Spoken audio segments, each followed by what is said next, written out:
playoffs. Some of the most legendary players in the history of Global Offensive and even the Counter-Strike franchise altogether gracing the server for us. It's gonna start on Train, Vince, and this can get spicy. This can get spicy real quick.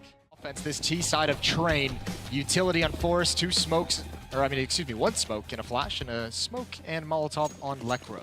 For the MIBR side, it's no kits. It's all armor and pistols. They do not want to retake, they want to win outright.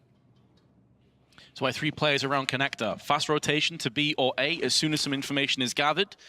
And they may be about to find it out as smokes are being primed for the outside hit.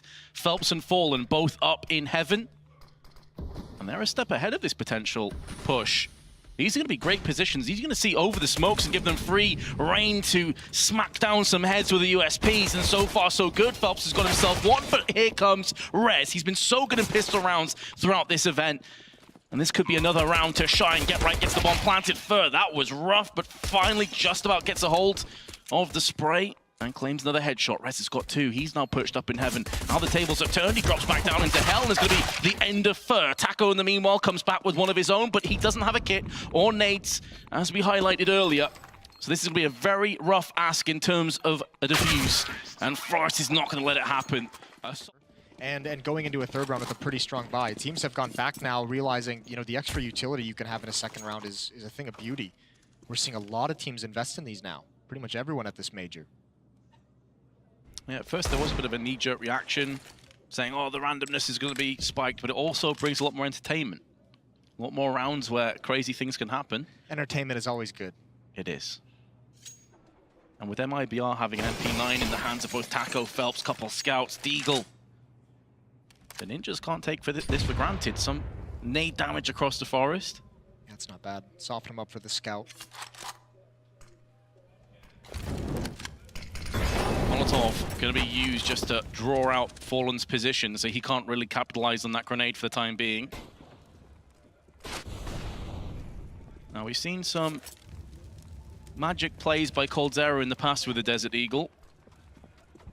He is in a position to perforate some heads if they push on A main, but elsewhere Ivy is being engaged. This draws his attention elsewhere. Now A main is going to push in. They've got so much ground already covered. Here comes coldzera with the Desert Eagle. He's picked up 2, make it 3, and he's still somehow alive. This is another player, another body they're going to have to deal with, and in doing so, it draws out Taco and Fur into the open. 30 seconds to stall this bomb plant. Both Forest and Lekro are low. Make it dead for Forest, and now Lekro's going to somehow try and pull off this 1v2 clutch.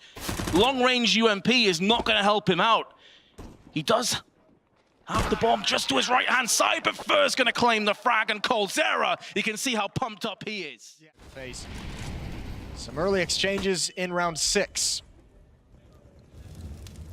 A labored buy from MIBR, but this position from Fallen could just do it. Takes a shot when he gets blind and just backs away. So Ninjas in pajamas do have the advantages in terms of weaponry. Every time Fallen's gotten a new position, he's got hit with a flashbang, so he's not having any fun. Drops off the train just for safety, but gets back up immediately. I suppose the good news is there haven't been really pushes behind it yet, so it's flashbangs for naught. 3-player stack from the T's on Ivy going to start to make a move. If they slow peek this, Fallen will be in the money. He'll be in the thick of it. Forest going to proceed the push. Or perhaps not. I thought maybe he'd go out first, but they are really waiting in position, hoping that one of MIBR go for a peek. Here we go. Smoke going to go down. Was there a Molotov? Did that just extinguish out in the open? Did that just destroy the terrorists in transition there? Fur from the side with the MP9 is going to strike alongside Fallen. And this push has been repelled, completely squashed. Bomb drop, only Rez remains. He has 30 seconds to try and pull the rabbit out the hat, but it feels that hand is going to get slapped away. Nearly a second, Fur tagged down to 51. But now his position is known. MIBR can lay in wait. Fur peeks one too many times. Overstays his welcome. The downside now for Rez, though, is the bomb is dropped just outside of Ivy. And in going there, there's so many angles for him to watch out for. Even if he picks up the bomb, he's a dead man from coldzera. To realize you eventually have to have success outside to really be able to exploit that. Those hits haven't been successful. Taco gets aggressive. coldzera is here again. So they heard the aggression up lower ramp, but they're going to expect the AWP. There's the Molotov. coldzera deciding not to stand in the flames, not trying to get a shot, but he is sticking around for when it disappears. Oh, right at the end of the Molotov, and he's found it. Beautiful, beautiful play from coldzera. The Molotov to cover his retreat, and an opening kill for MIBR. The audacity to go for that peek, knowing there must be multiple players in Boxhole, is unbelievable, showing the confidence. It's so cool as well because normally if you're NiP, you're expecting an Opera to maybe stand in the Molotov when you throw it, not kind of peek into the last second or two of the Molotov. It's the same concept, just at different timings. And for future rounds, that now puts doubt in the back of NiP's heads too. Look how trapped they are as well. Fur and Phelps both in ladder room. 2 players on the flank, that'll never be expected, and you won't even have the manpower. You're already missing 1 player. You're going to lose at least 1 more than likely on this entrance. You won't have anyone to kind of cover that flank. Taco chimes in, and that forces Lekro to come down with the bomb, but Taco wins against him as well. This is an easy defense being mounted by MIBR.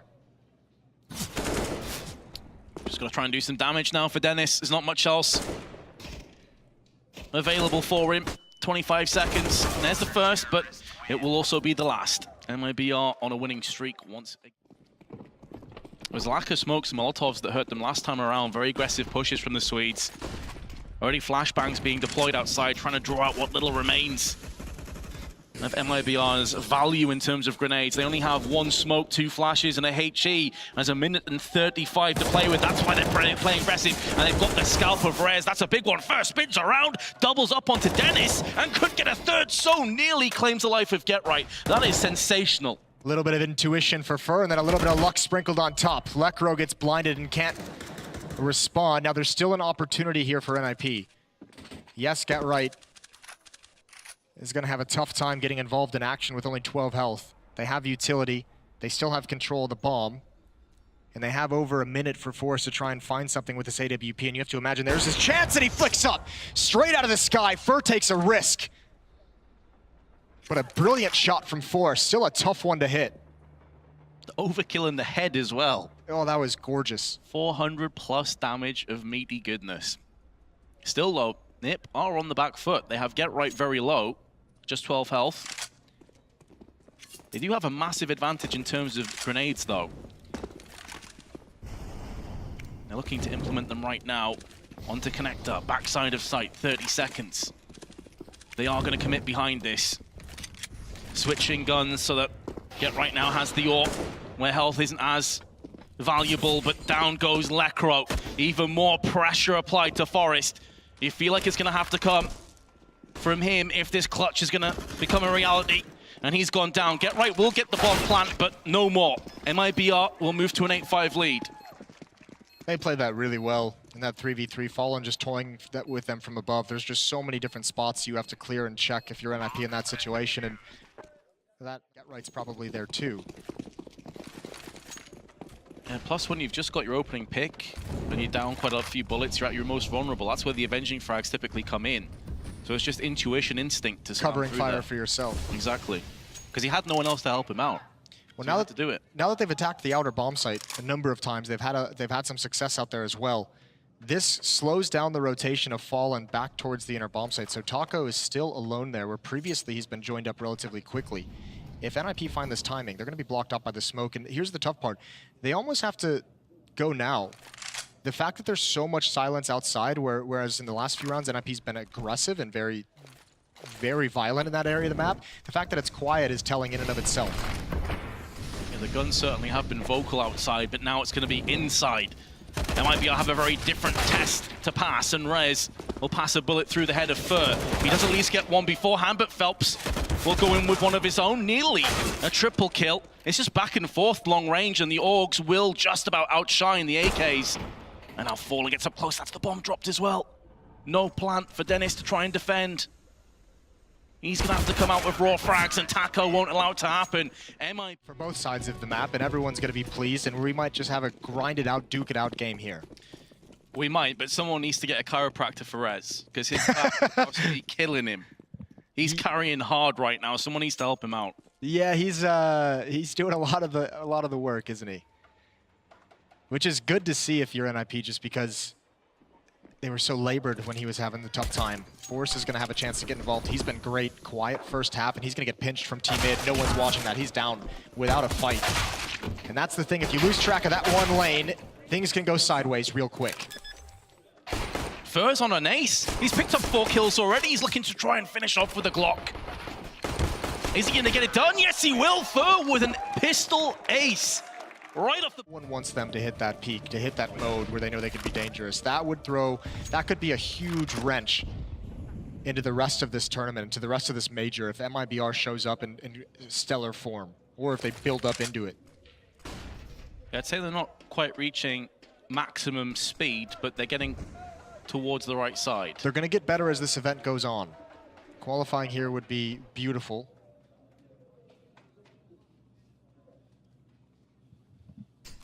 Taking into account that this is NiP's choice of map, if they can claim this one, they're one giant step forward. Moving into Inferno, which hasn't been kind to them in the past, which didn't look very strong earlier in this event. So certainly you'd love to have that buffer into a map that's been very hit or miss for you. You got bombed out by Cloud9 with 16-3, and they did end up beating G2 on it. Yeah, I believe that was 16-12. So it's been a bit of an up and down affair on Inferno. That being said, the Cloud9 loss, that was the first game of the tournament for them, right? First game of the year. First official game. Oh yeah, that's a very good point. But also the first game of this event, so you can't really look into it a huge amount, I guess, and they could have learned a lot since then. And of course, we're talking about the next map, and the here and now, we've been kind of talking over this because not much has happened, and there's only 28 seconds left. MIBR need to get a move on. Phelps is still back towards T-spawns. This is going to be a 4-man push, and Get Right is going to oblige with a headshot from the Org. There is smokes out. Galilvor weapons trades kills, but there's Forrest onto Phelps, who was the lurker, the flanker. The bomb has been planted. The player advantage rests on the Swede's shoulders. No kits though, remember, Vince. This has got to be pretty fast. About a third of the way through this bomb timer, and NiP now starting to move. Rez is going to come in very, very late on the flank, and he might have to hustle a little bit. They can't hold out very long. This bomb timer deep into it, halfway touched now. Fallen, he's got to hold as long as he can. Checks the flank. Does he have the timing right? No, Rez and Lekro are going to combine to take him out, but they need to get on this plant. 3 players converging. Fur disappears into the smoke, but they saw him at the last second, and I think they should have this. This is really close. Oh, it all rides on this, Vince. They must have the defuse, and it's not going to be there. They are going to lose it just a half second late. Comes out on top of it.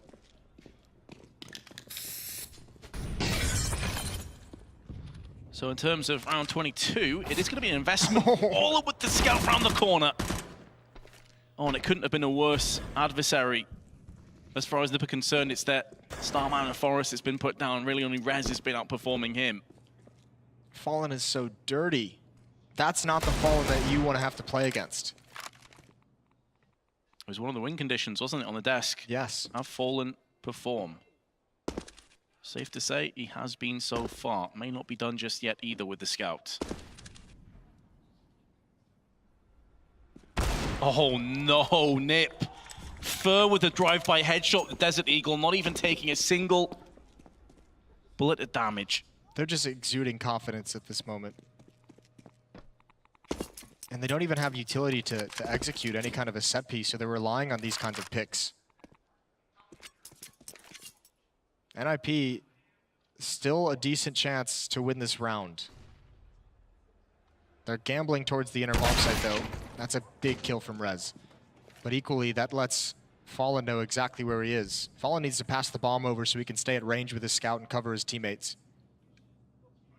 And this might be the last position that NiP is going to expect it. Rez is aware of the possibility, gets into safety, but that'll yield the bomb plant. 20 seconds though, Moses. MIBR have got to start moving in. Surely they saw him. Have now. Barrel the gun sticks round. Fallen finds his second scout frag. Is this the beginning of the end for NiP on train? Lekro and Get Right will do their utmost best to make sure it's not the case, but he's going to get spot from behind the M4A1S from coldzera. Will pounce on Lekro, and Get Right finds himself in quite the predicament. Not able to get it done, and coldzera finally does, but he's lost half of his health, and the rest has been taken away. From Fallen comes full circle. MIBR in style takedown train. Now that is what Brazilian Counter-Strike looks like. We've been waiting for its appearance in this event, and finally it shows up. 23 kills on first.